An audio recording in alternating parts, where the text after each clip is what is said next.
get this started. As we have students trickle in, we'll go ahead and accept everyone, but we have 3 awesome speakers here with us today. We're going to be talking about how each of them are really pairing their personal passions with their professions. And so that I think both happens in what they do, but also some of the work they've done outside of their formal careers as well. So without further ado, I would love to just do a little bit of a roundtable. If each of the 3 of our speakers today would be willing to introduce themselves. We've typically done this popcorn style. So feel free if anyone wants to jump in first, go right ahead. Elena looks ready. I was gonna say, I'm like, anybody else? No. Hi everyone, my name is Eliana. I went to the University of Minnesota. I graduated with a major in communication studies and a minor in Afro literature and also Spanish. Even though Spanish is my first language, I tested out, and so I got a free minor pretty much. So right now I'm a full-time kind of creative entrepreneur is what I go by. So I'm a model, I'm an actor. I also do production and film, and I am fully self-employed. So it's been a very interesting journey, but I'm there because I followed my passions and my heart. I previously had a really long career in finance. So I was a project manager for the Federal Reserve for about 5 years. And before that, I worked for Sivertson Corporation. And before that, I was a branch manager for Wells Fargo and some credit unions. So I had like a whole career in finance before I decided to take the plunge, the leap into my dreams. So yeah, I'm happy to be here. Thanks for having me. I'll pass it all over to Markus. Cool, and I apologize for mispronouncing your name. Thank you. So I'm Markus Flynn. Currently, I am a 5th grade science teacher part-time, and then full-time I work as an executive director of an organization called Black Men Teach. I would say, like Eliana, I am in my dream job. I really feel like this opportunity is something that it might come up in the story later, but when I came across it, it felt like I looked at it and immediately knew like this is everything I ever wanted to do. I went to school, I went to Iowa State, so I'm not originally from Minnesota. Grew up just outside of Chicago, went to school in Iowa, was there for 7 years, did my undergrad and grad back to back. Got my master's in, it's called physical activity epidemiology. So my route into the classroom was nonlinear. My route to being an executive director is nonlinear. But everything that happened in my journey to get me to this point was necessary. And I couldn't imagine being in the better position I am right now. There's almost nothing. I think I grew up like most people wanted to be like a professional athlete, right? But even if I had the opportunity to go play in the NBA right now, I wouldn't do it because I'd rather do what I'm doing. And also, I wouldn't be good. So that doesn't help. So. Excellent, thank you. And Erica? Erica Sivertson. I went to the University of Minnesota for my undergrad. I studied finance, international business, did a minor in political science and Italian, and I was actually a Wallin scholar 2005, 2009, went to South High School from South Minneapolis. I've also had a very nonlinear path. I've always been interested in how governments make policy, how big systems operate. And so I found myself going out to DC after I graduated undergrad, very lucky opportunity to go work on Capitol Hill, did a stint in lobbying and went into client services, did consulting. Now I'm at Comcast. I actually do wireless strategy and thinking about like the next generation of connectivity. So if you ever want to learn anything about networks, it's something I'm really awkwardly passionate about. If you ask me how your iPhone works, I can probably bore you to death. But my route was also very nonlinear, like the way that Markus is talking about, kind of just, all these opportunities you kind of have to go through the different steps in your life to really figure it out. And I feel like I've been very fortunate to have at least the opportunity that I have in front of me. Yeah, excellent. Well, I love each of the three of you talked about that nonlinear path and the fact that you're really excited to be in the space you're at today. If we could start by taking it way back to those years of undergrad, of, you know, what did you major in? What were the experiences that were really formative in, you know, leading you down that path? We're following the same order. Okay, so mine is a little interesting. So I moved to Minneapolis from Puerto Rico. So it was a very dramatic change for me. And so even though I was born in New York, I was really young when we moved to Puerto Rico. And then I kind of grew up between Puerto Rico and Dominican Republic because my father lived in Dominican Republic. And then we lived in Puerto Rico, and then I have family in New York still. So I was kind of all over the place. When we moved to Minneapolis, honestly, since I was a kid, I always just wanted to be on stage performing. I just wanted to be creative. And I think a lot of my culture kind of played into those dreams, like dwindling down at a really kind of early age, because it was always about, you know, me being plus size too, and being a Black Latina. There was a lot of just like, well, you can't do that. You can't be on stage dancing. You'd have to, like, you know, you got to change your hair. You have to straighten your hair. You have to lose weight. There were all of these things connected to my image that kind of directly told me, you can't do that. So by the time I got to college, when I finished high school here, so I went to Henry. I finished high school at Patrick Henry in North Minneapolis. And then I became a Wallin Scholar. So I went to the U because really I wanted to like leave and go back to New York or Puerto Rico.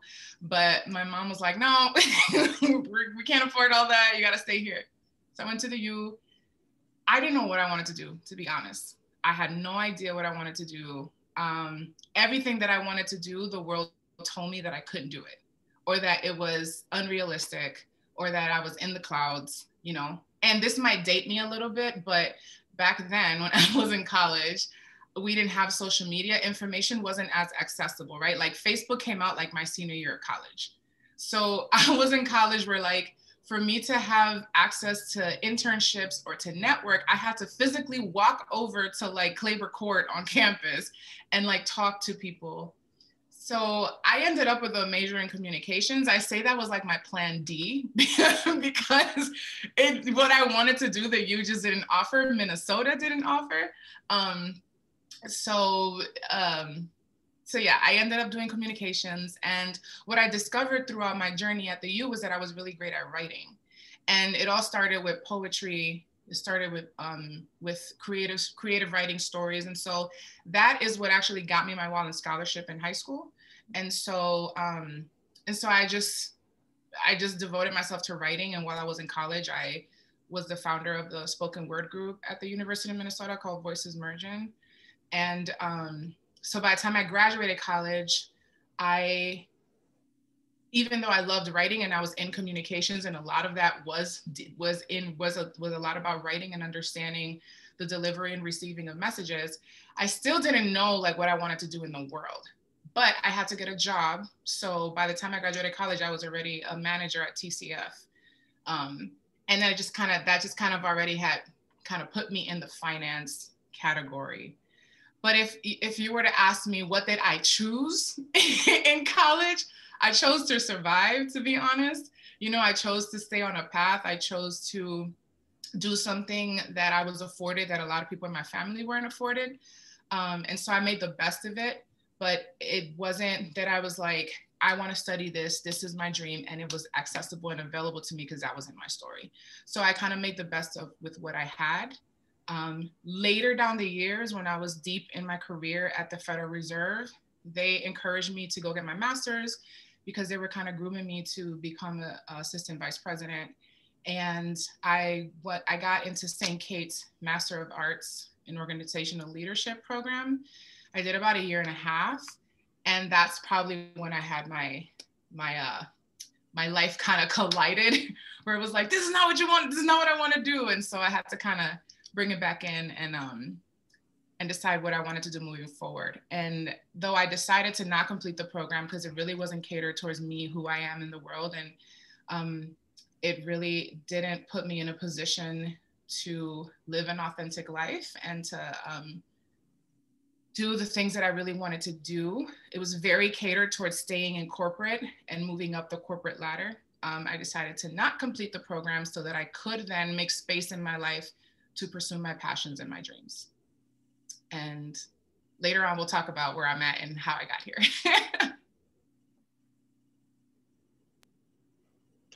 I can hop in next since we're trying to keep that order. Matt, you asked the question, or you started the question saying way back in college. No, I graduated college 3 months ago. Okay, so you're trying to date me when I'm just playing. So it's been a couple years. But so I went to college. I feel like a lot of people, right? Like you don't necessarily know. My mom told me to go be a pharmacist. I'm like, all right, let's do it. And so I signed up to be in health sciences. And like through the process, I would realize, like, okay, I don't think a pharmacist is for me. Like I saw what they did. You go to Walgreens and you sit there in the white coat all day. I'm like, hell no, I'm not doing that. So then I switched a little bit to thinking about being in physical therapy. I felt like so from a young age, I always knew I wanted to do something impactful, which is very ambiguous, right? Like impact can be a lot of different things. And so it's not very helpful when thinking of a career. But I thought, okay, I know I don't want to do a lot of different. Knew I didn't want to be in business. I didn't want to be like in design. I didn't want to be in engineering. And so I just stuck with that health science where my mom pushed me. Thought physical therapy made sense. Somebody blows their knee out, walking is important, help them walk again. Impact right there. And so went down that course, and what really like did it for me, and I think is one of the important pieces of my messages, um, the most important lessons I had in college took place outside of the classroom. And so I was in school, I was doing these things, trying to be this physical therapy major. But at the same time, what I was really doing, I was spending a lot of time investing in student organizations. And I spent a lot of time doing work with, at Iowa State, the Black Student Association. And that's where I started to learn who I was for real. Got an opportunity to be in leadership and like the ability to develop a vision and set the infrastructure for something and then like also do something that you're passionate about, like really infatuated me. And it took up a lot of my time, but we were also really, really successful with the stuff that we did. And so that experience, coupled with my like just education trajectory, kind of combined to me thinking when I went to grad school, I wanted to do something more in public health instead of physical therapy. I thought, well, public health can have like a social justice, an equity uh, perspective and lens. And I've already been in this health science world, so it makes sense. Combine those two, stayed at Iowa State to work on being an epidemiologist. And I wanted to be what's called a social epidemiologist. When you focus on the social determinants of health, right? I wanted to focus on health disparities and inequities that existed in the Black community. That was my goal. What I was doing at the time wasn't that, but I was trying to position myself to do it at the PhD level. And so I'm in grad school doing epi, and for people who aren't familiar, basically it's like a research methodology for studying disease, right? Longitudinal relationships and observational studies, understanding how exposures and outcomes are related and how interventions fit in that to change the outcomes. Was doing that work and trying to position myself to be a PhD candidate. And then I stopped myself because I remember I had a mentor who told me that if you're able to intersect your passion and your talent, that's how you find your purpose. And that was really what I wanted to do. I wanted to do something I felt like was purposeful. And so I stopped and started doing some reflection to think, is this my purpose? Is this PhD, this long journey, this route, is that it? And early in that conversation, the answer was no. Like it didn't really highlight my skill set. The outcome of what I wanted was like my passion, but it was kind of down the road and somewhat out of my hands. And so I started doing reflection almost daily of just thinking about what is my true purpose? It's just a hard conversation. You got to humble yourself. You got to think about what you're good at. And I had to knock off a whole bunch of things. And it was like, man, that ain't it. It's not that either. But I relied on those experiences I had, especially when it came to like doing stuff in leadership with the Black Student Association. At the time, I was also now the president of the Black Graduate Student Association. And I knew that Black community uplift was at the core of what I wanted to do, right? It was at the core of what I wanted to do in health science, but just in life, that was it. Now in EPI, what you'll notice is longitudinal studies again, looking at health outcomes. But in those studies, you always control for education. And I kept noticing that, which for me said that education might be even more foundational than these exposure outcome relationships in health. So I started kind of looking a little bit more into education. And there I saw some of the most compelling statistics I had ever seen. It said, if you have one Black teacher for a Black student by third grade, they're 13% more likely to enroll in college. You add a second, it's not an additive impact, it's multiplicative. And now it goes up to 32%. And stuff like that, for me, I've always been a numbers person. I was moving. And I thought about my skill set and it just felt like education made sense. And so I started looking into education, and the next question was just really where. And then again, the numbers from Minnesota were moving. It leaped off the page. At the time, Minnesota ranked number 2 in the state. I'm sorry, number 2 in the country for public education systems, but at the same time, it's number 2 in the largest Black-white education achievement gaps. That didn't make any sense to me. But it created like this interesting place where you have this super strong infrastructure for education, but at the same time, you have really pervasive inequities. And my interest, Black community uplift, equity at its core, I felt like a place like this is where it was needed. So came here, found a way to teach in Minnesota, and that eventually led me to doing what I am now. So that's my journey. This is gonna be really hard to follow both of those. I feel like really just amazing journeys. I guess for me, neither of my parents had gone to college. So as a first generation college student, I honestly, the biggest thing that like moved the needle for me was there's a project that we did in high school called History Day. And it's where you pick a topic, you drill down really deeply. And for some reason, I picked Unsafe at Any Speed, which was a book that Ralph Nader wrote in the 70s, and or actually in the 60s, but focused on the consumer movements over time. Because for some reason, this whole narrative of like the little guy just getting screwed appealed to me, and the fact that he had written this book and taken on the industry. And so I did honestly a documentary on it and was a finalist in History Day. And I felt like, okay, so maybe there's an impact I could have in the world of business where it intersects with policy.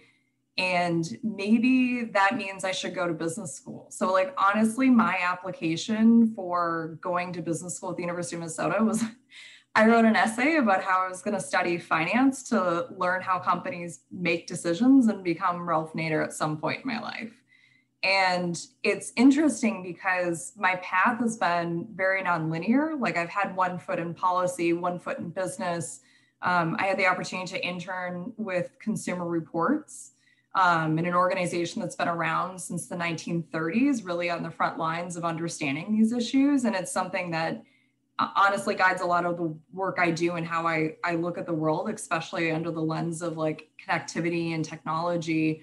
And, what I'm doing right now is I am working for a bigger company, and there's, we're focused on the things that we have to do as a company, but my longer term goal is still like rooted in that passion. And so it's been helpful for me, I think, actually to cross off things. Like I think if you'd asked me in 8th grade or 9th grade, I thought I was going to be a scientist, and I was looking at it and I was like, I don't want to work in a lab. Like, I don't want to sit in a room somewhere and do the research. I'd rather interact with people.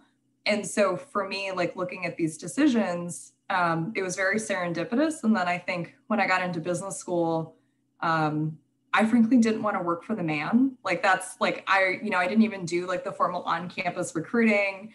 I had classmates ask me all the time if I was an art student taking intermediate accounting for fun. So it's just like one of these things where I've always found myself like swimming a little off track, but also on the same time, like I've had opportunities that my peers haven't had because I haven't looked at the world exactly the same way. Thank you. And I find it not serendipitous, but it's interesting that you even frame it up as that you were swimming off path, that there's this path that we have to be on. I love that each of you talked about those sparks, those moments, whether it was creative writing, being a leadership role in the Black Student Association, or seeing your knack with policy, that you have these moments of realizing where, as Marcus talked about, your passions meeting your talent. And I would love to spend some time now talking about how do we focus on being pragmatic, of making sure, you know, we're positioning ourselves for a role where, you know, we can be gainfully employed or play that long game, like set us up for success in the long term, but still, you know, deal with kind of what you need to do to set yourself up. And if I butchered that question, I can reframe it. No, it's okay. I'm just like, how do I condense my answer so that we're not here till 2 o'clock? So I think, you know, I can speak from my experience where the environment that I was in, right? And this kind of not even knowing my own worth and my own power in a way, as far as like the talent that I had, and how it could be just as impactful for me to reach people and inspire people and empower people doing the things that I love and that I'm passionate about, just as much as it would with like the accolades, right? So I came up in a time where it was just like the accolades, the accolades, the accolades. And so a lot of people just kind of chose that route because, especially if you were a person of color, it's like, well, you want to do this, you want to do that, you want to have this, you want to have that.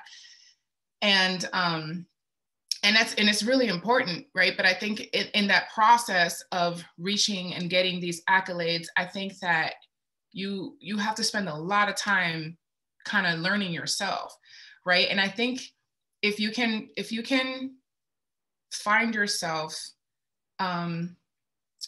you know, going through your journey and really kind of taking yourself on as a project, taking yourself on as like a research project, right? It's just really getting to the core of like who you are, what drives you, right? When you go back to those kid years, like what really like moved you, and that might give you answers in the direction that you're gonna go. I'm really big on telling people like, it's not going to be something that you're like, oh my God, I figured it out. That's it. I'm dropping everything. I mean, you always have the option in your life to be like, I'm leaving this. I'm doing the other thing. I think it's really important to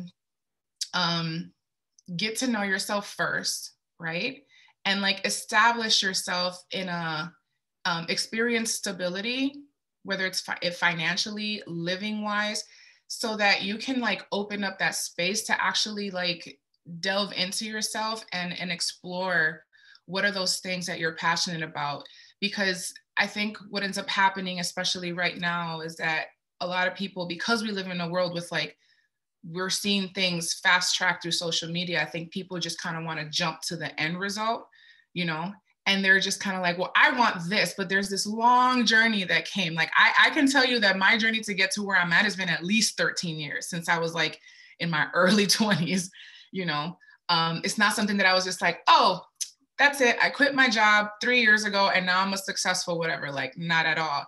This has been like me going through jobs and going through this process of elimination of like, nope, that's not it. Yep, that's it. And you can think you're as clear as you think you are, but life has its way of being like, are you on the right path? And so for me, I always go back to your self-development, right? Your relationship with yourself. Because when life does throw those injects at you, when you do get those curveballs, when you are having to make a decision or when you're at a crossroad, you kind of, you go back to yourself, and you go back to what you know to be true about yourself, right? What do you want to, what can you wake up with every day and be like, this works for me? And a lot of times, if we get really honest and really personal with ourselves, most of the times when we can't answer those questions because we're not in alignment. So for me, I can't talk about like being strategic in a path without diving deep and doing the soul work. For me, it's about soul and strategy. So if you can now at an early age that you're empowered and you have access to like all these things online, if you can start focusing on yourself and doing that inner soul work and alignment, it's going to be so much easier for you to find that alignment and your strategy when it comes to your career decisions. So I don't know if that answers exactly what you were saying, but for me, it's just like your journey really is about coming back to who you are at the core, coming back to what moves you. Like Markus has said, like, you know, what is it about the thing that you want to do that makes you want to do it? Usually there's a deeper answer, right? So for me, it's like filmmaking and being on camera. Is it just about vanity? No, like I'm a super like down to earth person. For me, it's about that little girl that is plus size, that is darker skin in her family, me darker in Latino world, right? That has been told she can't do it. It's about when she sees me in a commercial, when she sees me in a movie, when she sees me on TV, she's able to say, you know what, I can do it, right?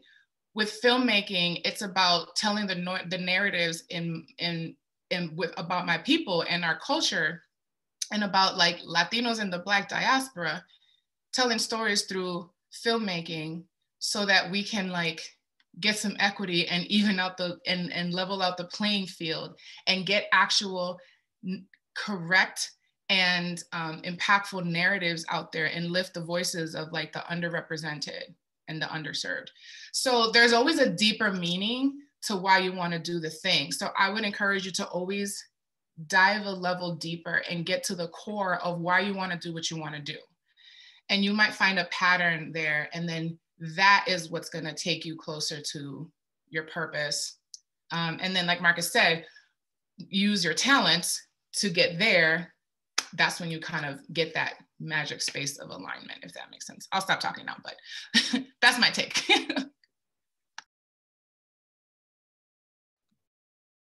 Erica, why don't you go next so we can switch up the order a little bit so you're not going last every time? Sure.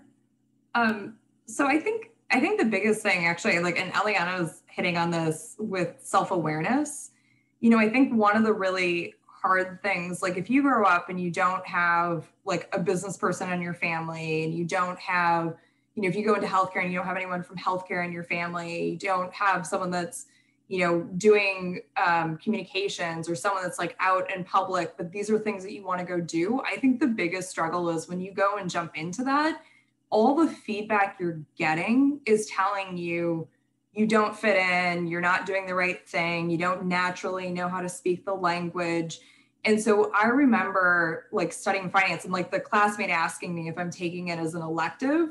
You know, I look back at that and that was really hurtful, because what it meant was I was not supposed to be in that space. Like I was, you know, like didn't fit in. And I just remember all these like little moments like that. And now as I'm older, I look back and I understand it. But at the time, I was so headstrong on just proving everyone wrong that what I wanted to do, I could go out and do. And so I think honestly, the self-reflection and understanding what you're strong at and maybe what you're not strong at. I didn't spend a lot of time trying to fix the things that weren't my strengths. Like I didn't go and like I'm not a numbers person. Like I know Markus is like, I'm a numbers person. That's just not my strength. Like, even though I studied finance, I did that because no one in my family had like understood money. No one understood like any part of that. So I felt like that was something I needed to learn, but it was not a strength of mine. If I sat down working in spreadsheets day in, day out, I would have just been completely drained. And so I feel like as I've gotten older, I understand how to take the feedback. I understand like sitting in a room, what the dynamics are. I understand a little bit more of how to navigate it. And I think it's really hard because you go in and you hear all these success stories. Like when you listen to podcasts or you see on social media, it's like, everyone's highlighting their success. They don't talk about like all the failures. And anyone that's been successful has failed like thousands of times. And, you know, I can talk about all the different things that I've screwed up. Like I could make like long lists of like interviews that I've screwed up. But the big thing was that I just kept trying and I kept like putting myself out there and being comfortable with the fact that I'm probably a bigger failure than I am a success, but that still means that I'm successful in all the things that I was hoping to achieve. And so I guess I don't get hurt anymore if I like fail at something or like I bomb a presentation. I don't take it personally. I'm just like, okay, what can I work on? How would I do this next time? What's the feedback? What's the better way to do this? And treat it as if it's a job, not who I am. Don't let other people define who they think you are. And I think it took me a long time to get there, but I think that's probably been the most important thing for me.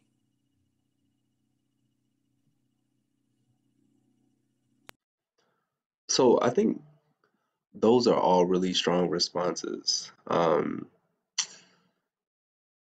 I feel like there's nothing I can do but reiterate what they say. And also, too, Erica, you have the most realistic virtual background I've ever seen in my life. Like, I was watching as you talk. I'm like, there's no way that she's not in front of that, even though I know it's fake. But I feel like there's a couple things I want to highlight. One is this idea of failure, right? Like, I think people have to, like, I work in nonprofit now and in a startup nonprofit, right? So, like, social entrepreneurship.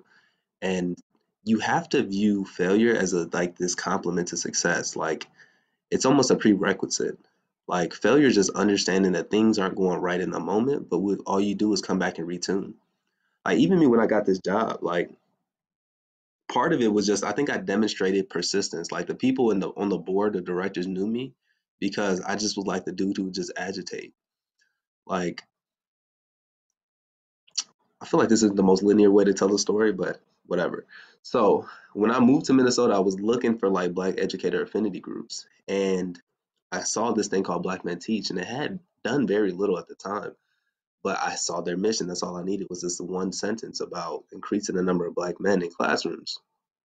And that aligned with my personal mission. Like as a teacher, I wanted to use my small little sphere of influence to do the same thing. So I hit them up and I met with their interim program director. And first time meeting them, I made a pitch so that I could be one of their board directors. And he took it to their board and they told me no. I'm like, cool. So I came back. I said, okay, how about instead of me being a board director, I'll be on the board as a non-voting member. And I'm going to create an advisory council of Black male teachers who we report to make sure that everything you're doing is in alignment with the current perspective of Black male teachers. And I'll just be the liaison for communication. They said no again. And so I came back and was like, okay, so this college component of how you recruit, you need somebody who has like a certain perspective and voice to lead it. What I can do is I can come in, I could do this program and blah, blah, blah, blah, blah. And that finally worked. Right. And that's just like how I got my foot in the door. Like that, I think that's the end piece, right? That's after I've already understood my passion, my talent, my purpose, all of that. Going back to the beginning, what Eliana really spent a lot of time talking about is this idea of knowing who you are, right? And that's a hard thing to do, especially when you're young. It's almost impossible.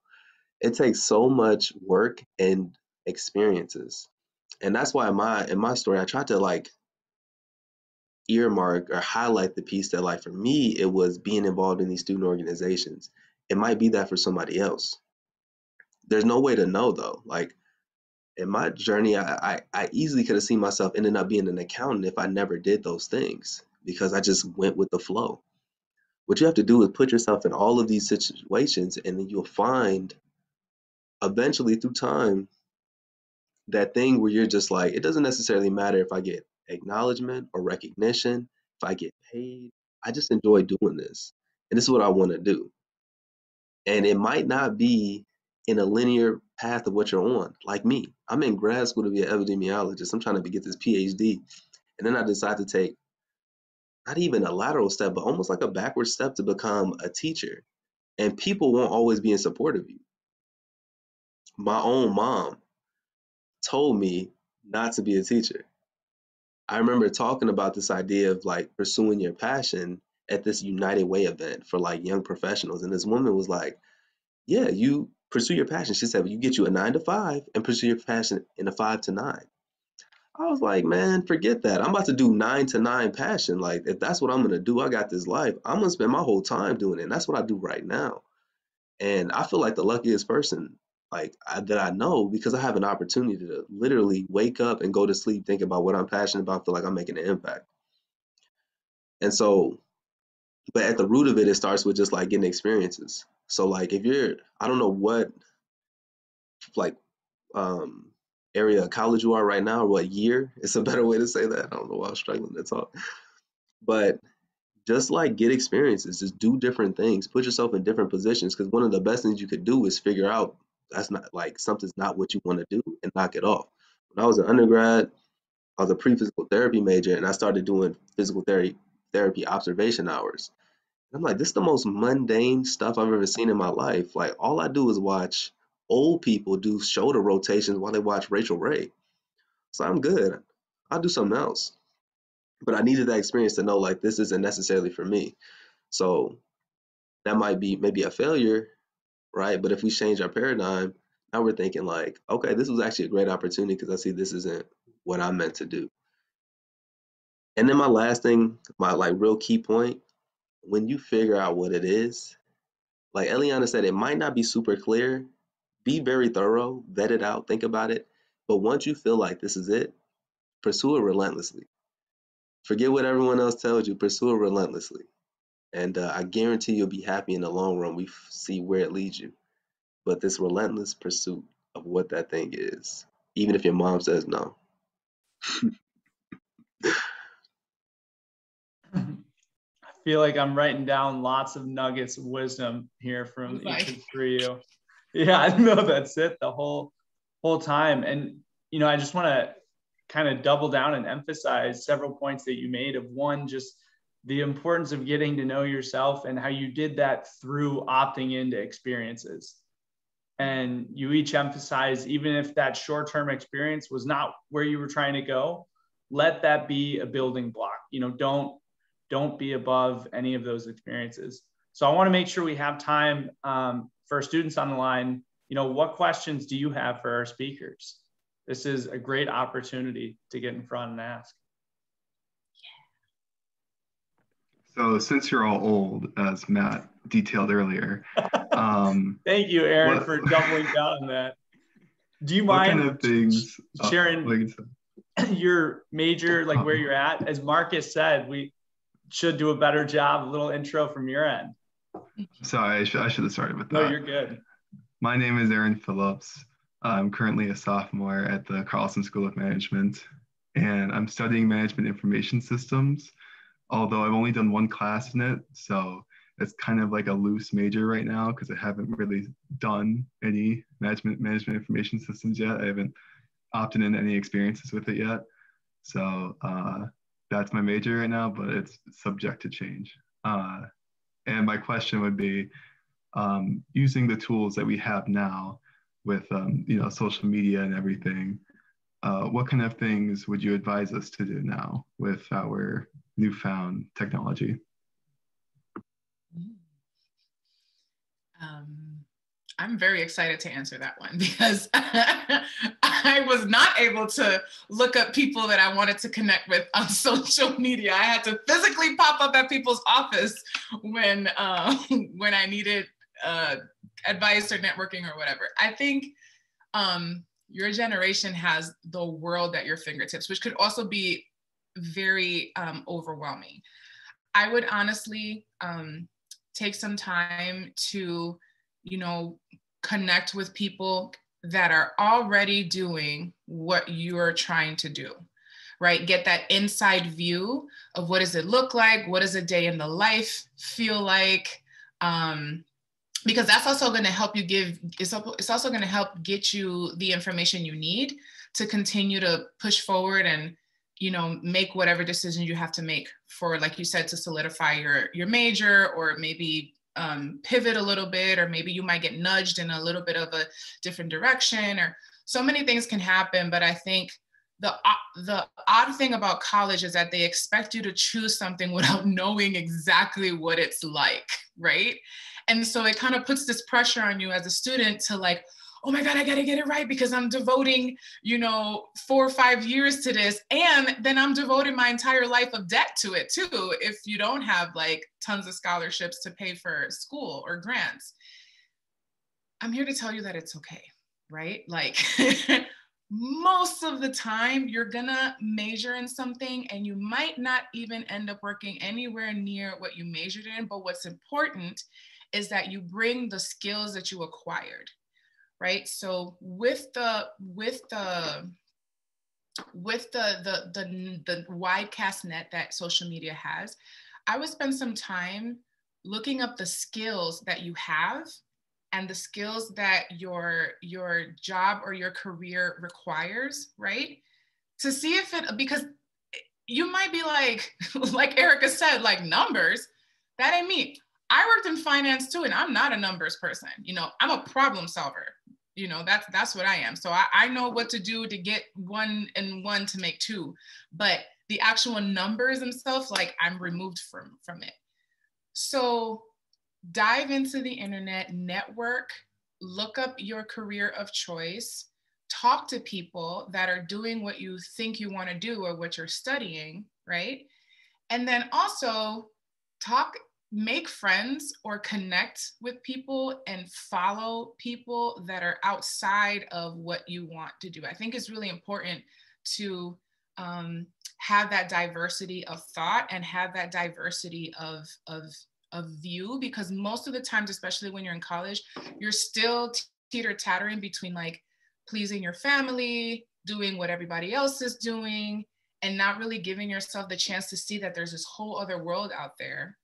And there's other people that have done what you're doing just in a different way. So it gives you the power to say, hey, I want to study this, but maybe I want to do it this way, right? I want to apply what I'm studying specifically to this type of community or to this kind of work.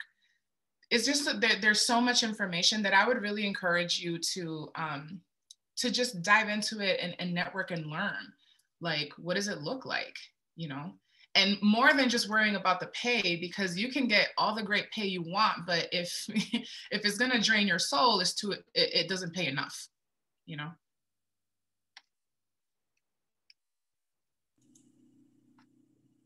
Marcus, do you want to go next or should I? Go ahead. I guess one of the things I would say is I think the information is also probably a little overwhelming. Like, I think, it's like easy to go online. You can like search for something. You're going to get like thousands of results and you're like, where do I even start on this? And one of the things I always like to suggest is like, have a couple hypotheses around what you might be interested in and almost treat it as like an exercise to go or like prove or disprove whether or not that's something you want to go do or you're interested in. Because like what I find is if you have a hypothesis that so for me, I was like, I'm interested in policy and consumer stuff. And I found that like the first thing I learned about it, I'm learning in political science courses, I'm learning like what are the types of jobs out there. I'm reading newspaper articles, I'm reading blog posts, like that sort of thing. It leads me to the next thing. And then you can kind of build on that. And so I think the other thing that Eliana is getting to is just like connecting with people. And it's easy to kind of like put a post out there on your Facebook or your Twitter or whatever, but that's not really the type of engagement that you have at your fingertips with social media. Like the fact that you can go on LinkedIn and you're like, wow, this guy is like running the company that I'd like to start someday. Like, I'm just going to shoot him a note. And there's at one point in my career where I was pretty desperate, frankly, to go from my current job to the next one because it was draining my soul. And I took that approach and I was very aggressive with reaching out to people. And it was crazy how much people responded to it. If you're like very well written email, you're like, hi, I'm so-and-so, your career has inspired me. I'd like to learn more. Do you have like 15 to 30 minutes? What's the best way to schedule with you? Let me know what's convenient. If you're too busy, I completely understand. And like, it was crazy how many people responded to that. And I get messages sometimes like that now, and I still spend the time and talk to people. So As a student, you get a free pass to reach out to anyone. And that's just like an opportunity I wouldn't miss. So if you have that hypothesis, you can maybe look for people even in that area and just go talk to them. Like, it's led to job offers and stuff for me. It's really an incredible thing that if you get comfortable doing it young, you'll be light years ahead of everyone.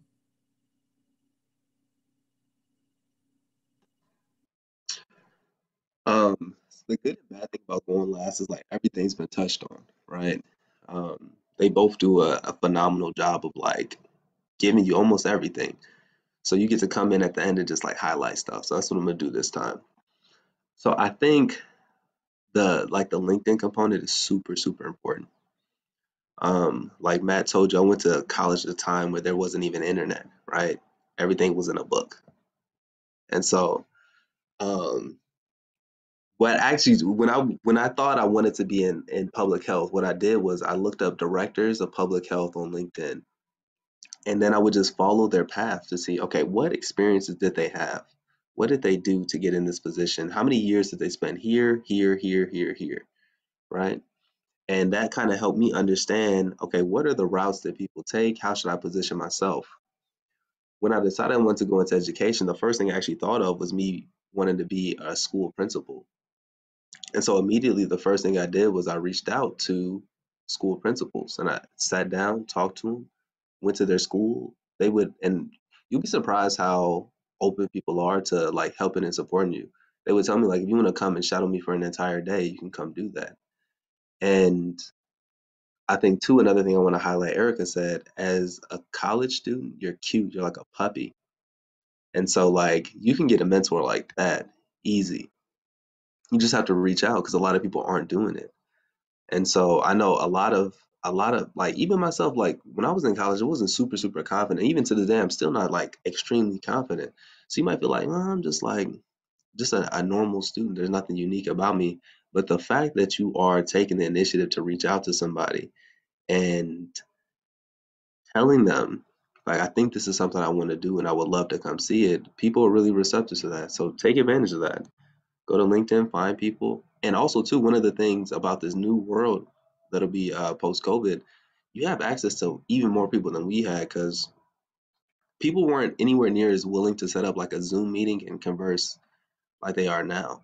Now, I mean, it's nothing. Even when we're back in person, everyone will be accustomed to meeting people over Zoom like this. So you can meet with someone in California who's doing what you want to do and just ask them to talk. And that can become your mentor from across the country. Also, get some mentors, 3 mentors at minimum. 3 minimum. I like it. And I would just double down on the fact that not only each of the 3 of you are so good at taking initiative to seek out counsel, but then when you find, someone that you've connected with and their feedback, it resonates, you want to stay in touch, keep that going, follow up, thank them, give them an update on your life. You're building these ambassadors that want to support you. So you need to tell them, how they can be supporting you. All right, I think we have enough time for 1 or 2 more questions. There's one thing I wanted to add to, just a suggestion when you are reaching out to people. Think about like when you receive an email and someone is like, hey, I'd love to like talk to you about something. Then you put the burden of figuring out the timing on the person that you're reaching out to. So if you reach out and say like, hey, I'm really interested in talking to you about this. I see you work here and I'm really interested in that. I have time Monday, Wednesday, Friday between 1 and 5. Then it's quicker for me to be like, Wednesday, 1:30, boom, it works. Yes, right? So keep that in mind when you're reaching out to people. Don't put the burden of like scheduling or figuring out timing on the person that you're reaching out to. That's part of being a mentee. That's part of your initiative. It's just, it's like clickbait. You want to make it as easy as possible. The less clicks, the less they have to, the easier it's going to be for them to take time out of their day to be like, yeah, I can give you 15, 30 minutes. So.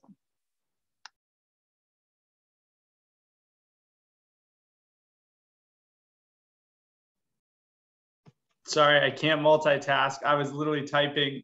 Great point. I have a question. I'll say like as a senior or junior, I would say, in college, like what advice do you have for students like us post-COVID? I mean, we're still like in the COVID situation and things like that. What advice do you have for students like us to like put our foot at the door? Like what advice do you have for us? I'm going to make a suggestion. Marcus, would you like to go first? No, nah, I don't want to go first. But you can. All right, I guess I stuck my foot in my mouth. I think the big thing is at this point, and I know recruiting and like what companies are looking for, it's all kind of changed. Like some companies pulled jobs, some companies are looking for different things, some jobs are going full remote. So there's just a lot of like flux, if you will, and how everything is being done. And so I think that uncertainty is probably a lot of anxiety inducing, but I think the biggest thing is just like getting applications in, like, and talking to people and putting yourself out there. And like, keep in mind that, if you can go through like campus postings, like that's going to be, honestly, like an easier way to go do it. But if there is something you want to go do that there's not like a job posted for, you can reach out to organizations and start building that pathway for you. Like junior year, like start reaching out and say, hey, this is something I think I might want to do. Like there might be an internship opportunity. There might be something else to kind of like get you in the door. But, there have been times where I've applied for like, 30 jobs and like gotten 5 interviews and gotten 1 job offer out of it. And so I think like, make sure you're not holding yourself back and putting yourself out there. So I would just be putting as much out there, take the feedback, figure out what's a good fit for you, because you're also interviewing the places that you're going to go work. Like, don't go work somewhere that you don't want to work for that person. Real quick, Erica, too, I didn't mean to say that and it's like pushing it on you. It's more of like, no, I'm good. I was just teasing you. I came into the panel thinking like, I'm the only male panelist.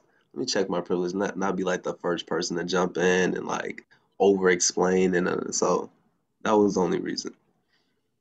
You've been so nice the last 2 rounds. So I was like, right. I was like, let me let them talk, because I feel like I talk a lot, because so I was like, you got great answers. You got the great answers.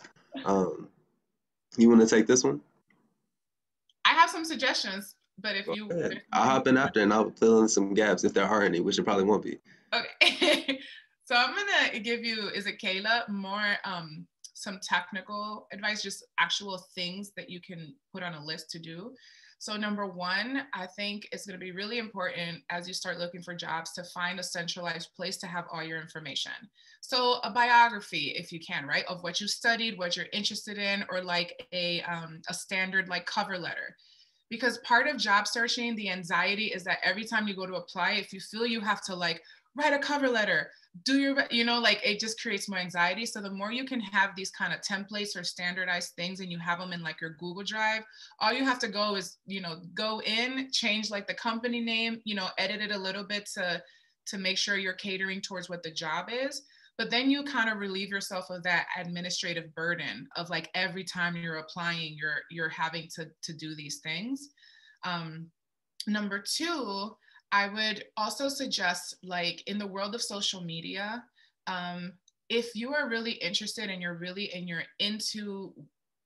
if you're looking to get into a career line or whatnot, using your social media can be a really great way as well, to start presenting yourself as what you want to be, right? So a lot of times it's like, you might be where you're at, that's fine. Listen, 80% of life is about like giving yourself the permission to go act as if you already have it, right? So that reflecting in your social media, the way that you write, the things that you share, because truth be told, a lot of companies, most companies, it doesn't matter how big they are, they probably are going to look you up just to kind of get a sense of like who you are.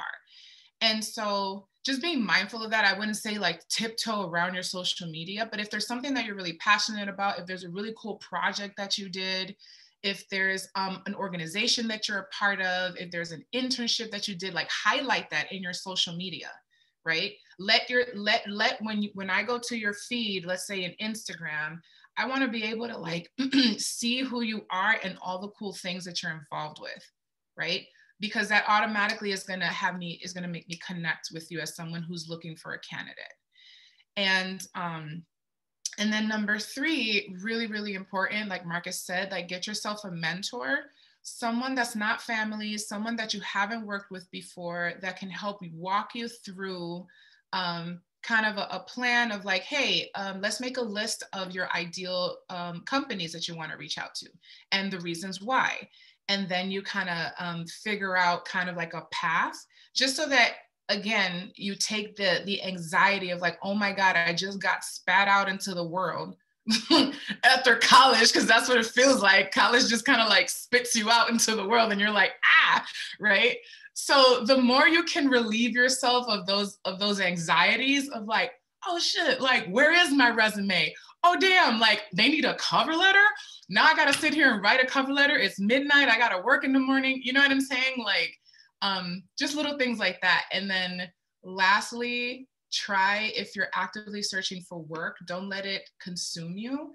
So try to schedule like a couple days a week. Say, I'm gonna devote Monday, Wednesday, Friday from 12 to 2 to applying to jobs, right? That way it doesn't become something that takes ownership of your time and your life. You're taking ownership and you're taking the initiative, and then you know it's coming, so you're prepared, you know? That's it. I'm done.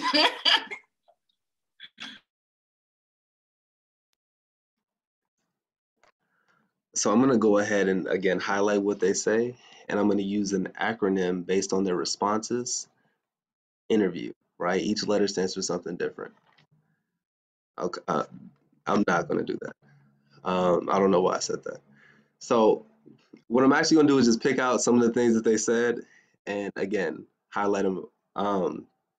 I think the preparation piece is so important, and making sure that like every time you have an application, you're saving those responses so that you can use them later, just like a single Google Doc, right? Another thing is really the practice piece. So get someone to review your resume, but then when it's time to interview, just make sure you practice so you feel prepared and confident. And then I think the third thing I just want to reiterate is, it's escaping me now. Start reaching out early. Once, like, it's really helpful for your name to be familiar. So if you said junior or senior, but if you're a junior now and you're reaching out a year in advance to different places, and then they recognize your name, that's a good thing. So just be proactive. And as Marcus mentioned earlier, like when he was looking for different roles, like a no today can be a yes tomorrow. That like, it's not that you only have one shot. The more you're building rapport is what's going to get you in the door. Like he talked about that relentless pursuit. I love it. Well, we are at the top of the hour. I really appreciate each of our speakers. Thank you all for being here today. For our speakers, how can students engage? I see you're starting to put it in the chat bar as well. Yeah, I put my stuff on the chat. If you need support, if you have questions, it's LinkedIn me or DM me. And a lot of times I'll do like 15-minute chats with students. I do have 2 mentees and I'm also the chair of an organization, and I'm self-employed, and I'm on camera all the time and traveling. So, but if you're just kind of wanting to chat or need some support, like send me a DM. Another thing I wanted to reiterate to all of you is to remember that a lot of times there's these structures in place. And so life kind of tells us that we have to mold and adjust to those structures. I would really encourage you to look at yourself as the prize and everything that you bring, all of your skills, and think about how that opportunity can help you, how that job can pour into you and help you become a better person and a better, that's going to be, is going to empower you a lot more. And then you don't have to feel at the mercy of like whatever comes your way. So I just really want to empower y'all to know that like, you have skills, you have talent, you are the gift, and you are what companies need. So know that and stand in that when you're applying and you're looking for these jobs. You know, you're not just like a pawn that they need, like, you know what I'm saying? And you're gonna be working for someone significant amount of hours a week. So you wanna make sure you like it. Yeah. I love it. I don't think any of us could say it any better. On that, we will wish everyone a great Friday, a great weekend, and good luck the rest of the semester, everyone. Thank you all for joining us. Thank you. Thank you. Thank you.